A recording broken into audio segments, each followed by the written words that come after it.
दरवर्षीप्रमाणेच याही वर्षी आमचं होतं एकत्रित हळदी कुंकू. त्यासाठी सुरुवातीला लुटण्यासाठी वाणामध्ये जे देतात ते साहित्य खरेदी केलं आणि त्याच्यानंतर आम्ही आलो बाजारपेठेत. बाजारपेठेत भरपूर साहित्य आलेलं होतं, खूप गर्दीही होती आणि त्याच्यात मग आम्ही सगळं साहित्य जे लागतं ते हळदी, कुंकू, सुपारी, अगदी तांबूल करण्यासाठी जे काही साहित्य लागतं ते साहित्य, तिळगुळ सगळं काही खरेदी केलं आणि त्याच्यानंतर आम्ही असंच फिरत फिरत गेलो.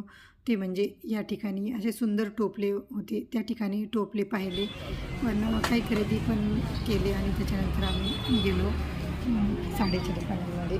आता या ठिकाणी सगळ्यांना साड्या घ्यायच्या होत्या, तर साड्या पाहिल्या आणि काही साड्या आवडल्याच्यानंतर काही वेअर करूनही पाहिल्या. तर साड्या खूप सुंदर होत्या आणि रेंज पण व्यवस्थित वाटल्या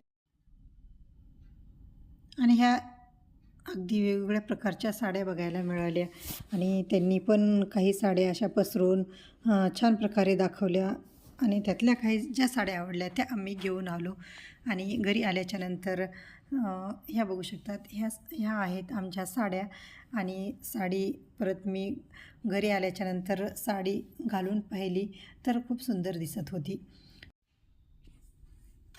आणि हे पण मी काही साहित्य खरेदी केले. त्यामध्ये आहेत दिवे आहेत, साधा दिवा आहे, पणती आहे, अगदी कुबेर दिवा, कर्पुराची आणि ही छोटीशी टाकी आहे. अगदी 4-5 लिटर पाणी बसेल, अगदी छोटीशी आहे, दिसायला खूप सुंदर दिसत होती आणि तांब्याची असल्यामुळं तीही मी खरेदी केली आणि अशा प्रकारे झाली आमची संक्रांतीची खरेदी. भेटूयात पुढच्या व्हिडिओमध्ये, तोपर्यंत बाय.